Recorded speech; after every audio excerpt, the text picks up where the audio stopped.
Bismillahirrahmanirrahim. Assalamualaikum warahmatullahi ta'ala wabarakatuh. Alhamdulillahi rabbil alamin. Wa sallallahu ala sayyidina Muhammad wa ala alihi wa sahbihi at-tayyibin at-tahirin. Allahumma 'allimna ma jahilna wa zakkirna ma nasina وزدنا علما ونعوذ بك من حال أهل النار ولا حول ولا قوة إلا بالله العلي العظيم أذكركم وأذكر نفسي بإخلاص النية لله تبارك وتعالى ولا حول ولا قوة إلا بالله العلي العظيم ولا حول ولا قوة إلا بالله العلي العظيم.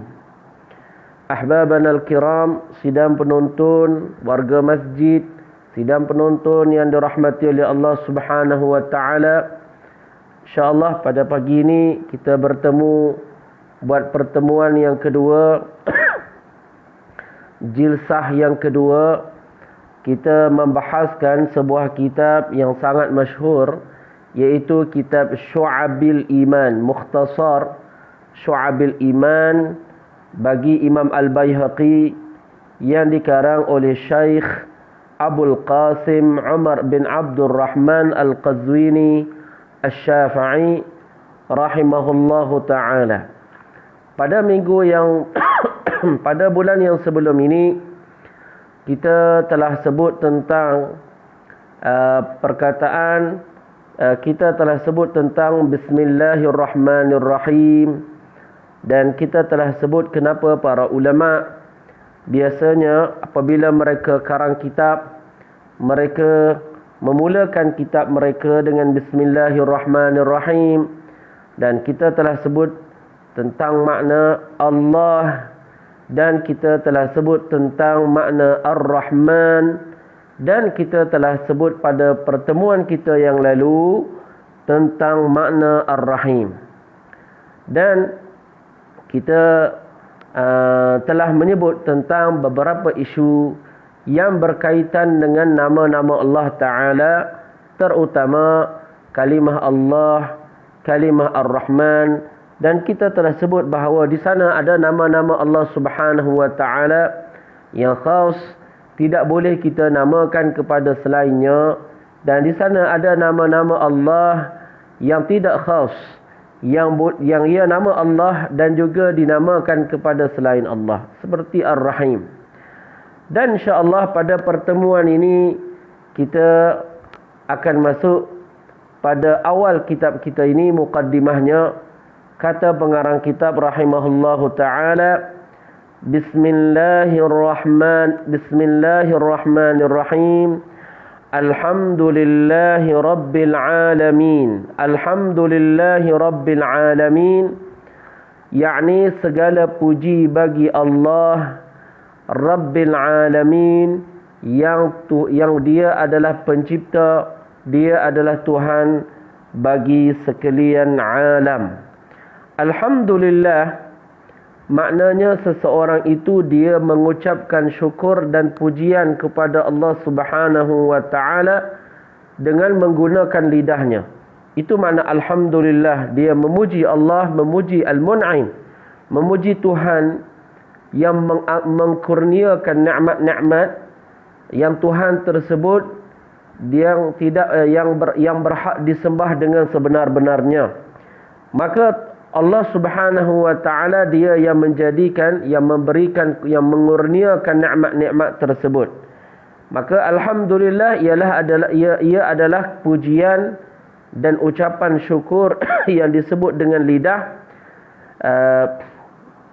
kepada Tuhan yang mengurniakan nikmat-nikmat yang banyak, yang tidak terhingga banyaknya, ala jamilil ikhtiyari, yakni Allah yang mengurniakan nikmat-nikmat yang banyak tersebut yang tidak terhingga bilangannya, yang datang kepada kita bukan di atas jalan yang wajib bagi Allah Subhanahu wa taala.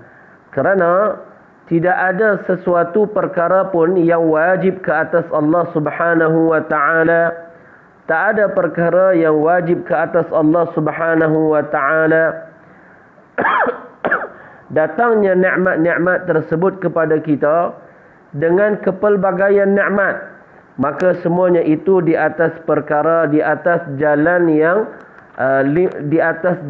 harus ke atas Allah Subhanahu wa taala. Allah la yajibu alaihi syai'. Allah Subhanahu wa taala tidak wajib ke atasnya apa-apa. Tak wajib ke atas Allah Subhanahu wa taala apa-apa. Maka di sini pengarang kitab, di awal kitab ini dia menyebut tentang syukur yang sunat. Dia menyebut tentang syukur yang sunat, iaitu syukur dengan menyebut alhamdulillah. Dia menyebut dengan lidahnya alhamdulillah. Adapun syukur yang wajib, apakah dia? Syukur yang wajib, alla tasta'mila ni'matan min ni'amillah fi ma'siyatillah. Kamu tidak guna satu daripada nikmat Allah Subhanahu wa taala itu pada melakukan dosa. Itu maknanya syukur yang wajib. Syukur yang wajib yakni kamu tidak menggunakan apa-apa nikmat Allah Subhanahu wa taala dalam melakukan dosa. Bukankah Allah taala kurniakan kepada kamu tangan? Tangan tu nikmat dari Allah, maka kamu tidak guna dia dalam melakukan dosa. So kamu telah bersyukur dengan syukur yang wajib pada nikmat tangan. Dan telinga, bukankah ianya satu nikmat daripada Allah taala, pemberian Allah kepada kamu, maka kamu tidak dengar dengannya perkara yang haram. Lidah, bukankah satu nikmat yang besar daripada Allah taala, satu nikmat yang sangat-sangat besar. Kata Imam Ghazali, al-lisanu ni'matun azimah, jirmuhu saghir wa jurmuhu kabir. Lidah itu satu nikmat yang besar. Jisimnya kecil, bentuk dia punya saiznya kecil, tetapi dosa yang dibuat olehnya besar. Maka kalau kamu guna lidah kamu ini pada tidak kamu guna lidah kamu ini pada melakukan dosa, pada melakukan maksiat kepada Allah Subhanahu wa taala, maka kamu telah bersyukur dengan syukur yang wajib. Begitu juga mata, kamu tak guna dia pada perkara dosa, tu kamu bersyukur dengan syukur yang wajib. Kamu tak guna kaki kamu pada melangkah ke tempat yang haram, maka kamu telah bersyukur dengan syukur yang wajib pada nikmat kaki kamu. Hatta termasuk juga nikmat kesihatan, termasuk juga nikmat harta, nikmat duit, nikmat harta yang Allah kurniakan kepada kita. Itu kurniaan Allah kepada kita, maka kita syukurnya dengan cara kita tidak menggunakan harta-harta yang ada pada kita untuk membeli perkara dosa, untuk kita guna ambil manfaat daripadanya atas jalan yang tidak diredai oleh Allah Subhanahu wa taala. Maka kalau kita guna harta kita pada jalan yang betul dan kita tak guna dia mengikut jalan yang haram, maka seseorang itu dia telah buat syukur dengan syukur yang wajib pada nikmat-nikmat Allah Subhanahu wa taala. So dalam ulama-ulama kata bahawa syukur ni ada dua jenis. Ada syukur yang wajib, ada syukur yang sunat. Ada syukur yang wajib, ada syukur yang sunat. Kemudian nikmat ini kata para ulama ada dua jenis. Ada nikmat yang zahir, ada nikmat yang batin. Allah Ta'ala berfirman di dalam Al-Quran, وَأَسْبَغَ عَلَيْكُمْ نِعَمَهُ ظَاهِرَةً وَبَاطِنَةً. Maknanya Allah Ta'ala telah sempurnakan kepada kita, kepada kamu, Suatu nikmat-nikmat yang zahir dan juga batin. Nikmat zahir ini ialah nikmat yang kita boleh dapat rasa dengan panca indera kita. Dengan panca indera kita yang 5. Mata kita, lidah kita, sentuhan dan seumpamanya. Maka kita dapat rasa dengan panca indera kita. Ini nikmat yang zahir. Adapun nikmat kesihatan, nikmat harta dan sebagainya. Adapun nikmat yang batin, iaitulah nikmat yang mana lebih besar daripada nikmat yang zahir, iaitulah nikmat di mana Allah kurniakan iman kepada kita. So, nikmat ini adalah nikmat yang besar, kurniaan Allah Subhanahu wa taala. Cuma kenapa dalam ayat didahulukan nikmat yang zahir, kemudian datangnya nikmat yang batin? Bukan kerana nikmat yang zahir itu lebih afdal daripada nikmat yang batin, tetapi kerana nikmat yang zahir itu sangat zahir dan juga sangat diketahui oleh manusia, oleh kebanyakan manusia. Walhal yang paling afdal nikmat iman daripada nikmat seseorang itu dia dapat kesihatan tubuh badan dan juga dia dapat harta daripada Allah Subhanahu wa taala. Nikmat iman ini adalah lebih afdal daripada nikmat sihat dan juga nikmat iman. Sebab itu kata ulama, man u'tiyal imanu wa muni'ad dunya faka'annama ma muni'a syai'a. Kalau seseorang itu dia dapat iman, dia dikurniakan Allah kepadanya iman, Allah bukakan hatinya, Allah Ta'ala ciptakan hidayah buat dirinya, lalu hatinya terbuka dan dia menerima Islam, maka nikmat Islam, kalau orang itu dia dapat nikmat iman dan Islam, tetapi dia mungkin jadi miskin, dia fakir, dia tak diberikan nikmat yang banyak di dunia ini, maka seolah-olah dia tidak dihalang daripadanya apa-apa sebenarnya.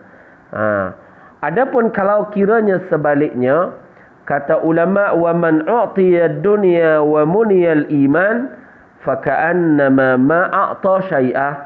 Dan barang sesiapa yang dikurniakan kepadanya dunia tetapi tidak dikurniakan kepadanya iman, tidak dikurniakan kepadanya iman, maka seolah-olah dia tak dapat apa-apa, seolah dia ini tidak diberikan apa-apa kepadanya. Subhanallah, kerana betapa besarnya iman itu dan nilainya. Sebab itulah baginda Rasulullah sallallahu alaihi wasallam menyebut dalam hadis, tidak semua iman itu diberikan kepada seluruh makhluk. Sebab itu Nabi kata apa? Innallaha yu'til mala man yuhibbu wa man la yuhib. Sesungguhnya Allah Ta'ala memberikan nikmat harta kepada orang yang dia reda dan juga kepada orang yang tidak dia reda. Bukankah nikmat harta Allah berikan kepada orang mukmin? Yang mukmin dia reda. Dan juga nikmat harta Allah Ta'ala beri kepada orang kafir. Walaupun orang kafir Allah Ta'ala tidak reda dengan mereka. Fa innallaha la yuhibbul kafirin. Allah tidak meredai mereka. Tetapi begitupun Allah Ta'ala bersifat dengan Rahman. Allah mengurniakan nikmat harta ini kepada mereka. Kata Rasulullah, wala yu'til iman illa ma yuhib, illa man yuhib. Dan Nabi kata, dan Allah Ta'ala pula tidak memberikan iman melainkan hanya kepada orang yang Allah Ta'ala reda.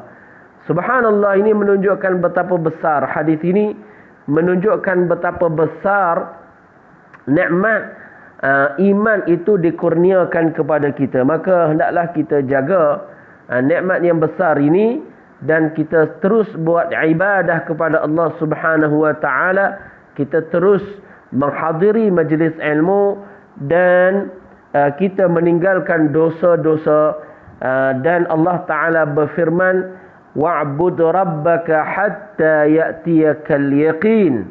Maka hendaklah seseorang itu dia menyembah Allah, dia taat kepada Allah sehingga dia mati, sehingga hatta ya'tiyakal yaqin, yakni sehingga dia sampai ajalnya, sehingga dia meninggal dunia.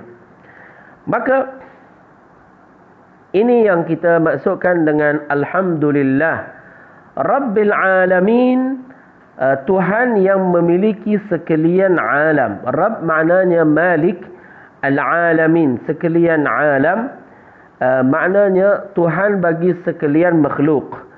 Maka kalimah al-alamun ataupun al-alamin di sini, maka dia adalah ismu jama'. Dia bukan jama', dia ismu kata jama'. Dia kata nama jama'. Dia bukan jama', dia ismu jama'. Dia kata jama'. Maka kerana kalimah ini dia tidak ada mufrad baginya. Kalimah al-alamun di sini dia tidak ada mufrad baginya. Kerana kalimah al-alam, kalimah alam itu bukan mufrad. So kalimah alam itu bukan mufrad. Dalam kaedah nahwu, dalam kaedah perbahasan nahwu dan saraf, kalimah ini bukan dikira sebagai kalimah mufrad. Maka kalimah al-alamun dia ismu jam'in, maka dia rujuk kepada tiga, iaitulah manusia, iaitulah jin, dan begitu juga malaikah. Dan begitulah kalimah al-alamin, kalimah al-alamin dalam Al-Quran datang dengan pelbagai makna. Misal contoh firman Allah Subhanahu wa taala dalam surah Al-Fatihah. Allah Subhanahu wa taala berfirman, Alhamdulillahi Rabbil Alamin. Alhamdulillahi Rabbil Alamin. Al-alamin di sini dengan arti kullu ma siwallah, selain daripada Allah itu maknanya alam.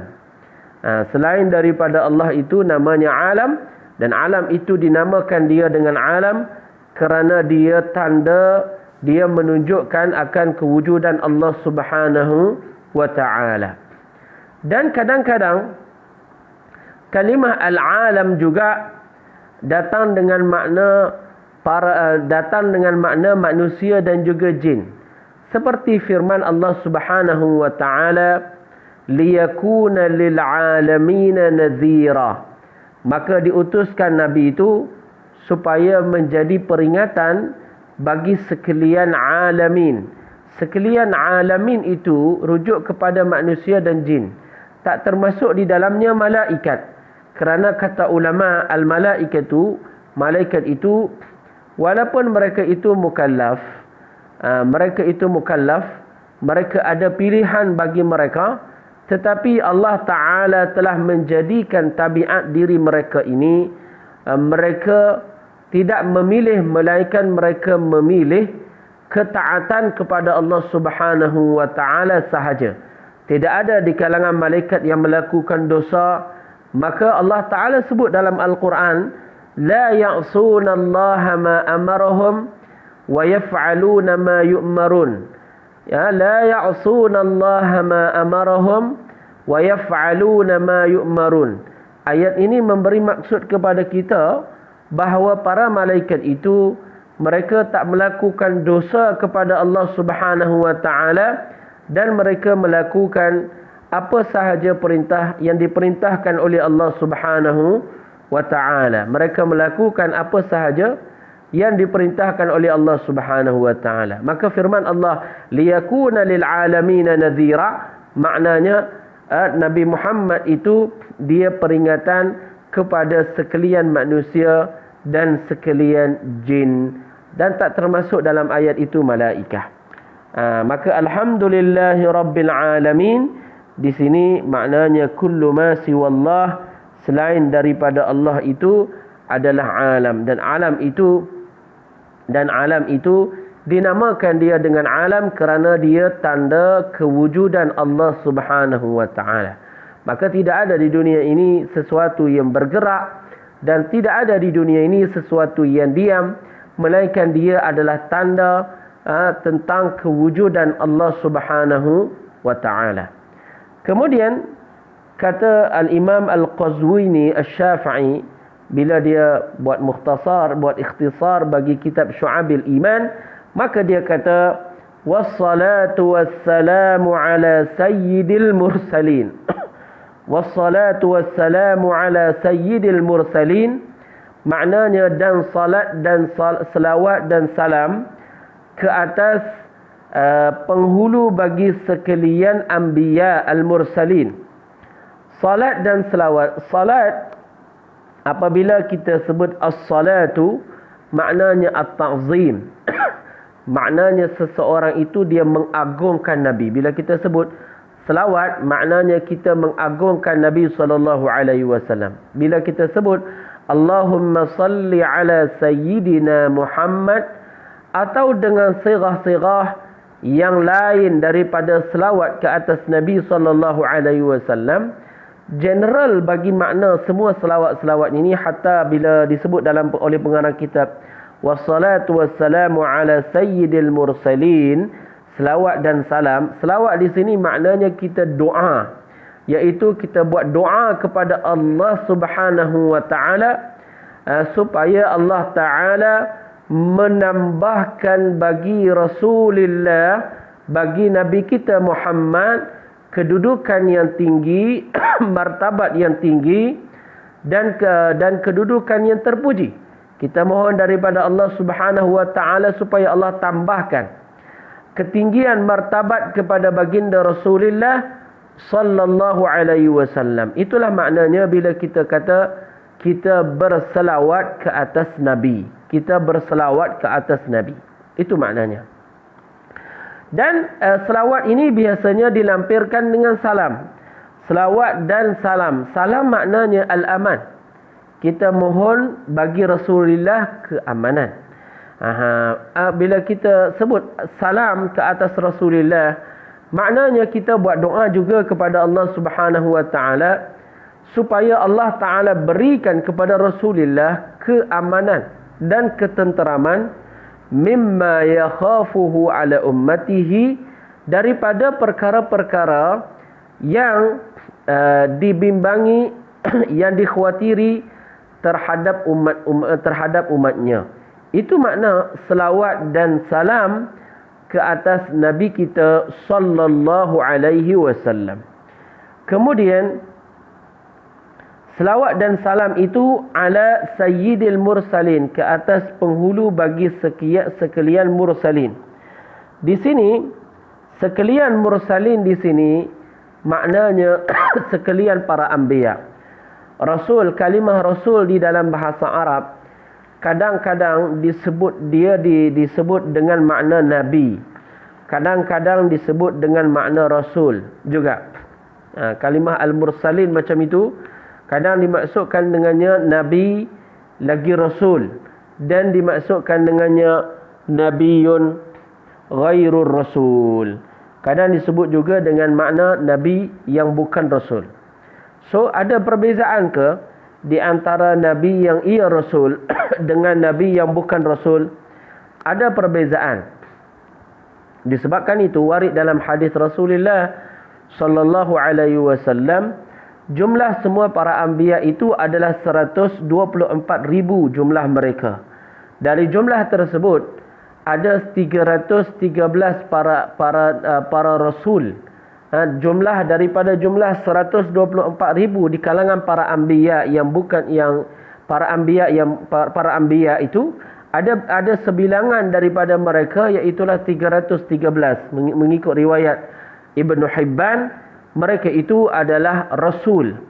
So ada beza mereka yang dia nabi dalam masa yang sama dia rasul. Nabiyun rasul dengan nabiyun ghairur rasul. Ada perbezaan di antara kedua-duanya. Apakah perbezaan di antara kedua-duanya? Nabiyun rasul, nabi yang dia juga rasul, ialah nabi yang diwahyukan kepadanya, ialah seorang nabi yang rasul. Makna nabiyun rasul, nabi lagi rasul ini maknanya nabi yang diutuskan, yang diwahyukan kepadanya dengan suatu wahyu yang padanya ada syariat yang baru. Diturunkan kepadanya, diwahyukan kepadanya syariat yang baru. atau dimansuhkan sebahagian syariat Rasul sebelumnya. Itu maknanya Rasul. Nabiyun Rasul. Nabi lagi Rasul. Itu maknanya. Itu makna bila kita kata Nabiyun Rasul, Nabi lagi Rasul. Macam Nabi Muhammad sallallahu alaihi wasallam, macam Adam alaihi salatu wasallam. Maka Nabiyun Rasul dia. Yang itu dia diwahyukan oleh Allah Subhanahu wa taala dengan syariat yang baru, atau dinasahkan atau dimansuhkan sebahagian syariat yang sebelumnya dari kalangan para rasul sebelumnya, dan Allah taala memerintahkan rasul supaya menyampaikan wahyu kepada kaumnya, kepada kaumnya, menyampaikan wahyu Allah Subhanahu wa taala. Ini maknanya rasul lagi nabi lagi rasul. Di sana ada nabiyun ghairur rasul, ada nabi yang dia bukan rasul. Ada nabi yang bukan rasul. Nabi yang bukan rasul ini ialah nabi, tetapi dia diwahyukan kepadanya supaya mengikut syariat rasul sebelumnya. Supaya mengikut syariat rasul sebelumnya. Tidak diturunkan kepadanya syariat yang baru, dan tidak dimasukkan syariat rasul yang sebelumnya kepadanya. Tidak, tapi dia diperintahkan supaya mengikut syariat Rasul sebelumnya. Dan mereka juga diperintah supaya menyampaikan wahyu.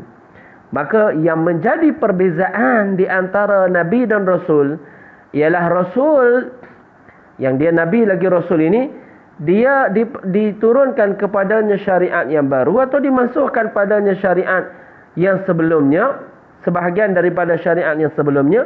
Maka nabi yang nabi yang bukan rasul tidak diturunkan kepadanya syariat yang baru, dan tidak dimasukkan syariat yang sebelumnya kepadanya, sebahagian daripada syariat sebelumnya kepadanya. Tetapi ini perbezaan di antara kedua-duanya. Tidak ada perbezaan di antara nabi dan rasul dari sudut menyampaikan wahyu.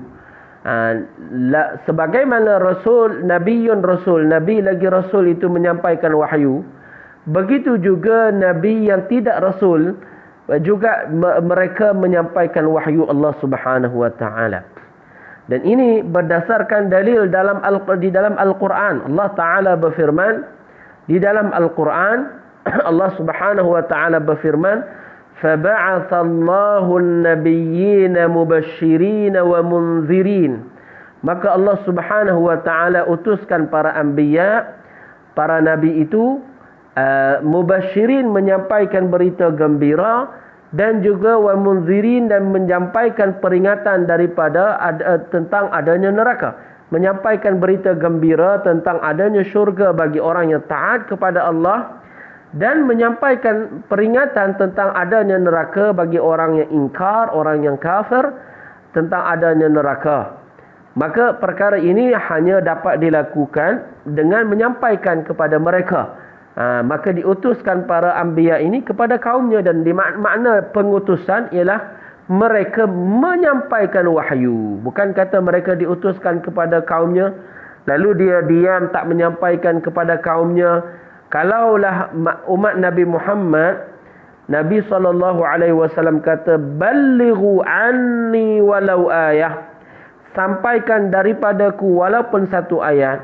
Apatah lagi para rasul, mereka akan menyampaikan wahyu Allah Subhanahu wa taala kepada manusia. Maka tidak benar anggapan sebahagian orang bahawa Nabi tidak menyampaikan wahyu, Rasul menyampaikan wahyu. Sebenarnya pada perbahasan yang lebih tepat dan lebih tuntas yang berdasarkan dalil Al-Quran dan hadis, dan juga perbahasan ulama-ulama kita yang mutaqaddimun, maka kita akan dapati bahawa perbezaannya itu bukan pada perkara ini, bukan pada perkara menyampaikan wahyu. Kerana dari sudut menyampaikan wahyu, Rasul menyampaikan wahyu, Nabi juga menyampaikan wahyu. Tidak ada beza dari sudut ini. Yang beza ialah Rasul diturunkan syariat, perundangan yang baru kepada mereka, manakala Nabi tidak diturunkan syariat yang baru kepada mereka, tetapi mereka ini diperintah supaya mengikut syariat Rasul sebelumnya. Kemudian di sana ada orang yang mengaku dirinya sebagai nabi, namun dia bukan nabi. Kita sebut sebagai nabi palsu. Maka oleh kerana itu, pengarang kitab dia kata Nabi Muhammad ini wa khatamin nabiyyin. Baginda sallallahu alaihi wasallam, baginda adalah penutup bagi sekalian para anbiya. Khatamin nabiyyin. Khatamin nabiyyin maknanya Nabi Muhammad adalah penyudah bagi sekalian para anbiya. Ada golongan, bahkan bukan seorang, warid dalam hadis Rasulullah sallallahu alaihi wasallam, hatta ada di akhir zaman mereka yang mengaku diri mereka sebagai nabi. Dalam hadis Nabi kata, la taqumus sa'atu hatta yub'atsu dajjalun al-kazzabun. Tidak akan berlakunya kiamat melainkan diutuskan para pendusta pembohong, yang mana mereka itu qaribun min salasin, bilangan mereka lebih kurang 30 orang. Kulluhum yaz'amu annahu nabi. Setiap daripada mereka ini menyangka-nyangka bahawa mereka adalah nabi. Maka mereka mendakwa bahawa diri mereka nabi, tetapi mereka bukan nabi. Ramai golongan yang telah zahir di dunia ini sebagai tanda akhir zaman, sebagai tanda kecil bagi qiyamah, iaitulah mereka yang mendakwa dirinya sebagai nabi. Sedangkan Allah Ta'ala sebut dalam Quran wa khatamun nabiyyin. Allah Ta'ala, Nabi Muhammad itu adalah penyudah bagi segala para anbiya. Dia penutup bagi segala para nabi. Nabi adalah nabi yang terakhir. Tidak ada lagi nabi setelah Nabi Muhammad sallallahu alaihi wasallam berdasarkan ayat ini.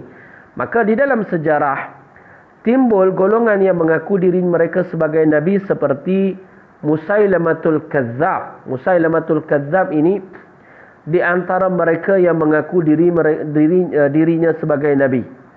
Sehingga satu ketika apabila berlaku dalam peperangan Qatadah, datang jumpa Nabi SAW, maka Qatadah ini, beberapa sahabat minta daripada Nabi, kerana Qatadah bila terlibat dengan peperangan, biji mata Qatadah ini terkulai pada pipi dia. Maka sahabat minta izin supaya dapat potong mata biji biji mata Qatadah supaya dia tidak terkulai pada pipinya. Maka Rasulullah tidak membenarkan baginda ambil biji mata Qatadah itu dengan tangannya yang mulia, lalu dimasukkan pada tempatnya. Sehingga Qatadah sebut dia tak tahu beza yang manakah yang sebelumnya sakit, yang manakah sebelumnya sakit. Ini mukjizatnya baginda Rasulullah sallallahu alaihi wasallam, dan berkatnya tangan baginda Rasulullah sallallahu alaihi wasallam. Bila berita tentang sembuhnya sahabat Nabi disebabkan tangan baginda Rasulullah sallallahu alaihi wasallam, sampai berita ini kepada Musailamatul Kazzab. Musailamatul Kazzab, dia kata, ditanya kepadanya, kami dengar Rasulullah Muhammad ini dia telah sembuhkan orang yang penyakit macam ini, buta sebelah mata. Maka kata Musailamatul Kazzab, bawa datang orang yang buta sebelah mata kepadanya, dia nak sembuhkan. Maka dia pun sapu pada biji mata yang buta, dan ini kata ulama istidraj. Istidraj ni benda pelik berlaku kepadanya, tapi Allah nak menunjukkan betapa dia sesat. Orang ini dia sesat, iaitu bila mana dia sapu pada mata yang buta, maka mata yang tak buta jadi buta. Asalnya orang itu buta sebelah mata, tetapi jadi buta dua belah mata. Ini menunjukkan dia bukan mukjizat. Ini istidraj. Ini adalah istidraj. Maka isteri dia juga dikatakan namanya Sajah, juga mengaku dirinya sebagai nabi perempuan, tetapi dikatakan bahawa dia kemudiannya kembali tidak menarik kembali kenyataan dia bahawa dia Nabi. Dan di Yaman, di pengakhiran zaman baginda Rasulullah sallallahu alaihi wasallam juga ada orang yang mengaku dirinya sebagai nabi, namanya Al-Aswad Al-Ansi. Aswad Al-Ansi ini dia ada kuasa ketika dia berada di Yaman, dan ada di zamannya seorang lelaki yang sangat ada pengaruh juga, namanya Abu Muslim Al-Khawlani, seorang yang saleh, waliyun min awliyaillah. Dia di kalangan tabi'in. Dia bukan nabi, kerana dia walaupun hidup di zaman Rasulullah, dia tak sempat jumpa dengan Nabi sallallahu alaihi wasallam, tak sempat berhimpun dengan Nabi sallallahu alaihi wasallam, kerana tidak berkesempatan untuk jumpa dengan baginda Rasulullah sallallahu alaihi wasallam ketika itu. Maka satu ketika seorang lelaki nama Aswad Al-Ansi, dia mengaku dirinya sebagai nabi. Maka kata lelaki ini, kamu bohong. Bohong. Maka diulang kepadanya, maka tetap Abu Muslim Al-Khawlani mengatakan kamu adalah seorang pendusta dan pembohong. Maka apabila perkara ini sampai kepada Al-Aswad Al-Ansi, pengikut dia diperintah oleh Al-Aswad Al-Ansi supaya tangkap Abu Muslim Al-Khawlani, dan mereka telah besarkan api. Mereka nak bakar hidup-hidup Abu Muslim Al-Khawlani kerana mendustakan konon-kononnya kenabian dia. Maka mereka telah campakkan Abu Muslim Al-Khawlani di dalam api. Tetapi seorang waliyun min awliyaillah, Allah kurniakan kepadanya mukjizat, kurniakan kepadanya karamah, seperti mana para anbiya dikurniakan kepadanya mukjizat. Kalau dulu Nabi Allah Ibrahim alaihissalatu wassalam dicampakkan ke dalam air, ke dalam api, namun dia tak terbakar, dan itu adalah mukjizat bagi Nabi Ibrahim alaihissalatu wassalam.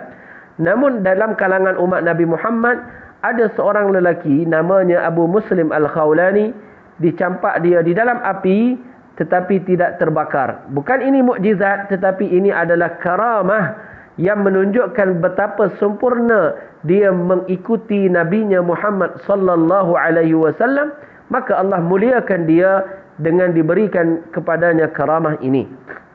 Orang yang saleh ini, Abu Muslim Al-Khawlani, tidak terbakar bila mana dicampakkan dia ke dalam api. Dikeluarkan dia, hari besok dinyalakan api yang besar dan dicampakkan lagi dia di dalamnya, juga tak terbakar. Dan pada hari yang ketiga dinyalakan juga dan dicampakkan dia ke dalamnya dan tak terbakar. Maka kata pengikut Al-Aswad Al-Ansi, dia kata kalau kita biarkan dia ada di Yaman, maka dia akan memberi pengaruh kepada orang. Ramai orang akan ikut dia dan dustakan kita. Maka mereka telah membuang, mereka telah mengusir Abu Muslim Al-Khawlani daripada tinggal di Yaman. Maka orang yang saleh ini datang ke Madinah. Sayyidina Umar radhiyallahu anhu ketika itu dia menjadi khalifah. Dia masa itu kalau kita tengoklah, sampai kepadanya berita ini tanpa ada pada Sayyidina Umar ini telefon. Masa ini belum ada lagi telefon, belum ada lagi internet.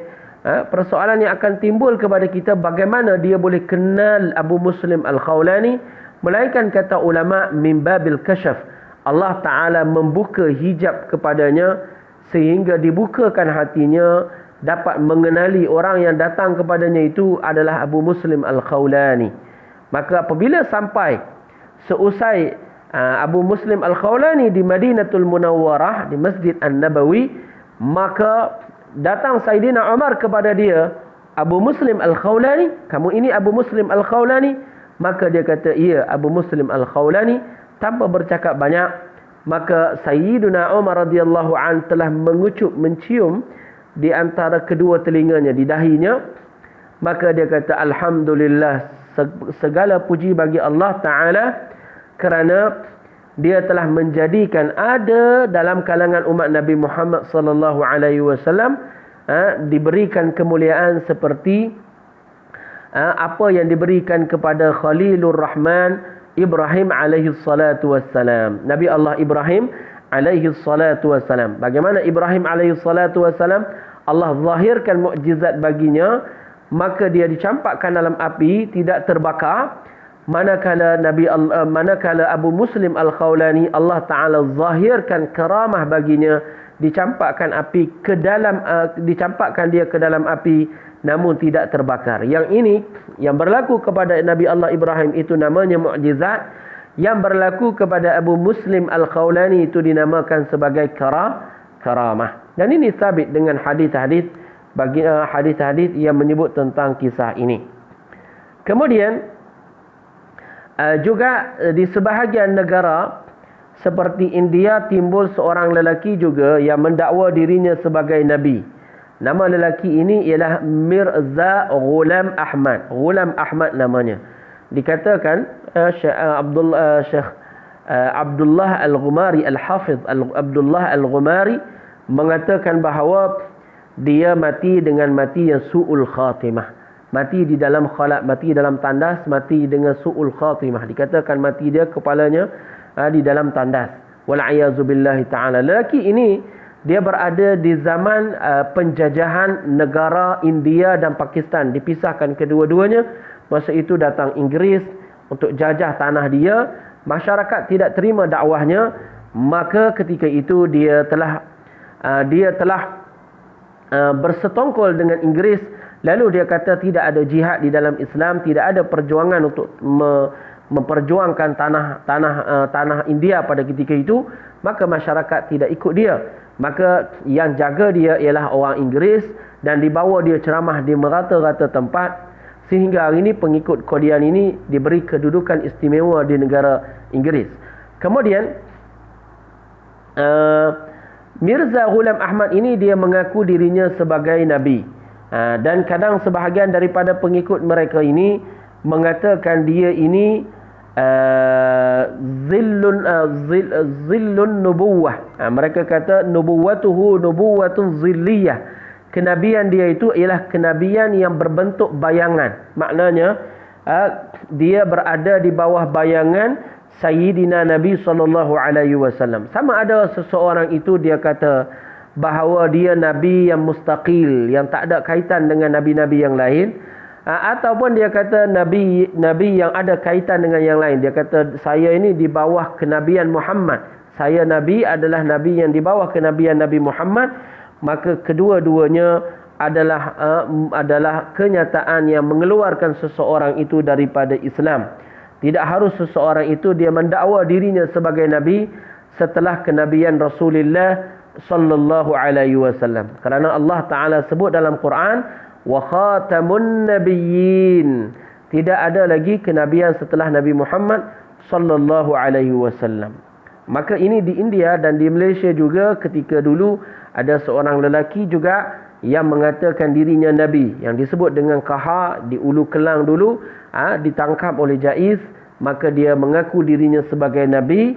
Dan apabila di soal selidik, dia kata surah Yasin, innaka laminal mursalin, itu adalah Rasul, dan Rasul itu yang dimaksudkan dalam ayat inilah saya. Dan dia tidak solat macam mana solat 5 waktu, solat seperti Ibrahim konon-kononnya. Dan dia telah utuskan surat-surat kepada Perdana Menteri dan juga kepada pimpinan negara yang bercakap dalam bahasa Melayu supaya mengiktiraf kenabian dia. Dan bila ditangkap dan mula takut dengan undang-undang yang ada, dengan penjara dan juga dengan denda yang ada, maka dia telah meletak jawatan sebagai Nabi. Dia kata pakcik dah sebarkan Islam ini 20 tahun yang lebih, maka konon-kononnya dia kata sekarang pakcik letak jawatan. Dan anehnya ajaran dia ini setelah itu bila dia dapat boleh diikat jamin, dia kata pakcik telah sambung kontrak sebagai Nabi. So konon-kononnya jawatan seperti Nabi ini boleh disandang dan boleh diletakkan jawatan, wal'ayazubillahi ta'ala. Kemudian kini masih saya lihat masih lagi ada ajaran ini masih lagi timbul dalam masyarakat. Dan ada pengikut-pengikut mereka yang masih lagi tegar sehingga ke hari ini. Dan di Indonesia pula ada Ahmad Musaddiq yang dia diwawancara juga di televisyen mengatakan dia Nabi, dan dia kata diturunkan kepadanya Al-Quran, dan dia telah asaskan fahaman negara Islam Indonesia. Nama fahaman dia itu dan juga dibawa ke Malaysia ini dengan nama Millah Abraham, diasaskan oleh Ahmad Musaddiq ini, dan difatwakan fahaman ini sesat di Malaysia, di kebanyakan negeri, terutama di Selangor, dan juga di negeri di Kuala Lumpur, di wilayah Persekutuan, dan juga di Sabah dan seumpamanya. Jadi golongan-golongan ini, terutamanya golongan Qadianiyah ini yang mengikut Mirza Ghulam Ahmad ini, mereka telah menyelewengkan beberapa ayat Al-Quran untuk menunjuk yang jelas-jelas menunjukkan tentang tidak ada lagi nabi setelah Nabi Muhammad, dan nabi adalah nabi akhir zaman wa khatamun nabiyyin. Ini menunjukkan dalil bahawa nabi adalah nabi akhir zaman. Nabi Muhammad adalah nabi yang terakhir, tidak ada lagi nabi setelah dia. Tetapi mereka telah ubah. Dia kata makna wa khatamin nabiyyin, ini maknanya ada riwayat, ada kata sebut wa khatimin nabiyyin. Maka mereka kata ini bukan makna penyudah bagi sekalian para anbiya, tapi dia kata itu maknanya zinatun nabi. Macam mana cincin itu dia zinah, hiasan bagi tangan, maka dia kata begitulah para anbiya wal ayazubillah. Dia menafikan makna ayat ini bahawa Nabi Muhammad adalah nabi yang paling akhir. Juga sebenarnya makna ayat itu ialah Nabi Muhammad adalah nabi yang terakhir diutuskan oleh Allah Subhanahu wa taala, dikuatkan dengan riwayat hadis. Nabi kata wa khutima biyan nabiyyun, disudahkan denganku segala para anbiya, maka tidak ada lagi para anbiya setelah Rasulullah sallallahu alaihi wasallam. Juga Nabi bersabda dalam sebuah hadis yang lain, in qata'atir risalatu wan nubuwah fala nabiyya ba'di wala rasula wa baqiya mubasysyirat. Maknanya telah putuslah kenabian dan kerasulan, tidak ada lagi nabi setelahku dan tidak ada rasul lagi setelahku, melainkan yang ada ialah mubasyirat, berita gembira. Maka dalam riwayat setengahnya menyebut bahawa berita gembira itu adalah ar-ru'ya salihah. Seseorang itu dia melihat mimpi-mimpi yang indah, yang baik, dan orang kalau dia dapat lihat mimpi yang baik, dia kata alhamdulillah.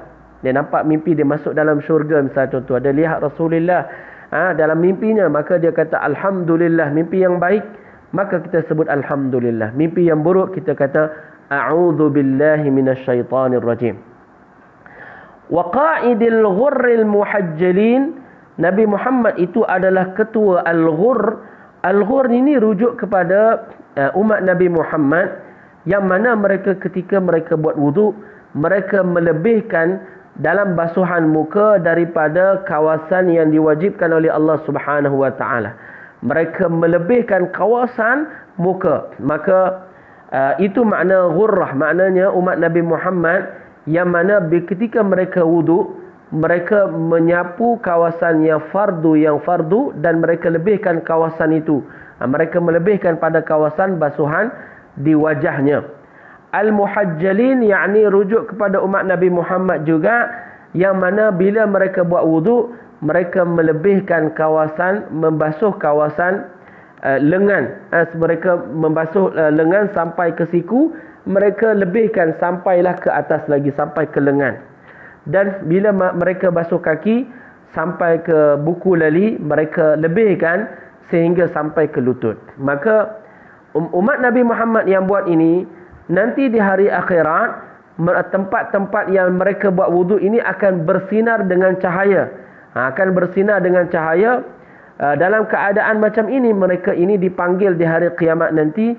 Dan tanda cahaya ini akan dapat dikenali oleh baginda Rasulullah sallallahu alaihi wasallam. Hingga warid dalam hadis Rasulullah sallallahu alaihi wasallam, man tawadda'a kama Nabi kata inna min ummati yud'auna yaumal qiyamati ghurrah muhajjalin min atharil wudu. Sesungguhnya umat Nabi Muhammad sallallahu alaihi wasallam akan dipanggil nanti di hari kiamat. Tempat-tempat yang telah saya sebutkan tadi, tempat itu dia akan bercahaya disebabkan kesan daripada wuduk mereka. Ini makna di sini. Muhammadil mab'uthi ila khalqi ajma'in, dan dia penutup bagi sekalian nabi itu namanya Muhammad, dan dia diutuskan bagi sekalian makhluknya. Yang kita maksudkan dengan sekalian makhluk ini ialah manusia dan jin. Sekalian manusia dan sekalian jin, dan tak termasuk di dalam hal ini para malaikat. Kerana para malaikat itu mereka tidak berhajat kepada ini, kerana Allah Ta'ala telah menjadikan mereka ini, tabiat mereka ini dalam ketaatan kepada Allah. Naam, mereka ada ikhtiar, tapi mereka tak memilih melainkan ketaatan kepada Allah Subhanahu wa Ta'ala. Wa ala alihi at-tayyibin, dan selawat dan salam juga ke atas alihi. Alihi maknanya keluarga baginda, aqribauhu al-mu'minun, kaum kerabat Nabi yang beriman kepada Allah Subhanahu wa Ta'ala. Bukan kaum kerabat Nabi yang tidak beriman kepada Allah Subhanahu wa Ta'ala. Kaum kerabat Nabi yang beriman kepada Allah Subhanahu wa Ta'ala, seperti Fatimah, seperti Sayyiduna Ali radhiyallahu an, seperti Al-Hasan, seperti Al-Husain, seperti isteri-isteri Rasulullah sallallahu alaihi wasallam. Dan setengah ulama kata ada makna yang kedua baginya, itulah orang-orang yang bertakwa.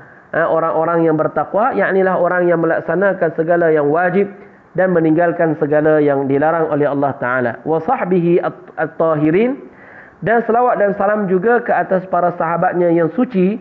Dan sahabat, apabila kita sebut sahabat Nabi, maknanya manijtama'a bin Nabi, orang yang sempat berhimpun dengan Nabi, berjumpa dengan Nabi SAW ala tariqil adah, mengikut jalan kebiasaan, dalam jalan normal, bukan jalan yang tidak normal.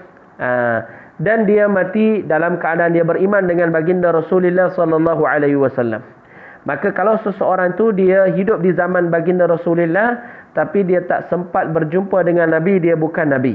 Dia bukan Nabi. Walaupun dia sempat hidup di zaman Rasulullah, seperti An-Najashi, dia tabi'in, dia tak dikira sebagai Nabi. Seperti Abu Muslim Al-Khawlani yang kita ceritakan tadi, dia dikira sebagai tabi'in, dia tak dikira sebagai sahabat Nabi SAW.